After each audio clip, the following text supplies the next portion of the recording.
Hello everyone. आज मैं काफी लॉन्ग टाइम बाद वीडियो बना रही हूँ ड्यू टू सम रीजंस। तो आज का हमारा टॉपिक होगा agreement of the verb with subject.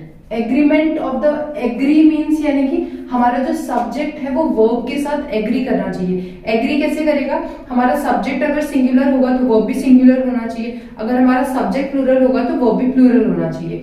तो इसकी डेफिनेशन होगी कि a number must agree with its subject in number and person.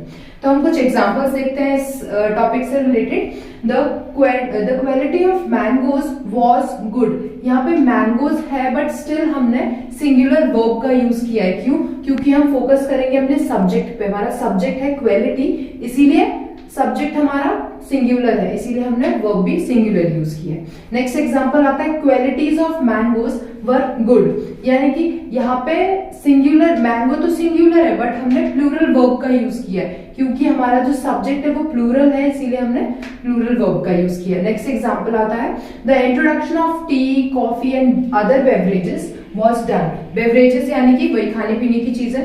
तो यहाँ पे ऐसी 3 आइटम्स का यूज हुआ है, T, coffee and other beverages. Still हमने सिंगुलर वर्ब का यूज किया है। क्यों? क्योंकि हम फोकस कर रहे हैं अपने सब्जेक्ट पे। हमारा सब्जेक्ट सिंगुलर है, इंट्रोडक्शन, इसीलिए हमने हमारा वर्ब भी सिंगुलर है, वॉज। नेक्स्ट आता है his knowledge of local languages is good. यहाँ पे लैंग्वेजेस है, ईएस लगा हुआ है लास्ट में, स्टिल हमारा जो वर्ब है वो सिंगुलर है, क्योंकि हमारा सब्जेक्ट भी सिंगुलर है, नॉलेज।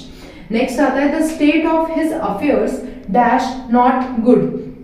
अफेयर्स है यहाँ पे बट हमने सिंगुलर वर्ब का यूज किया है, क्योंकि हमारा सब्जेक्ट जो है वो सिंगुलर है, स्टेट, इसीलिए सिंगुलर वर्ब का यूज करेंगे। आपको यहाँ पे हर एग्जाम्पल में ब्रैकेट में क्वेश्चंस जब आएंगे तो दिया होगा वॉज वर यूज करो, या फिर हर इसमें इस के साथ आर दिया होगा। तो आपको अपने सब्जेक्ट पे फोकस करते हुए वहां पे ऑप्शन पुट करना है। नेक्स्ट आएगा हमारा if it were to get near when one of the volcanic eruption takes place.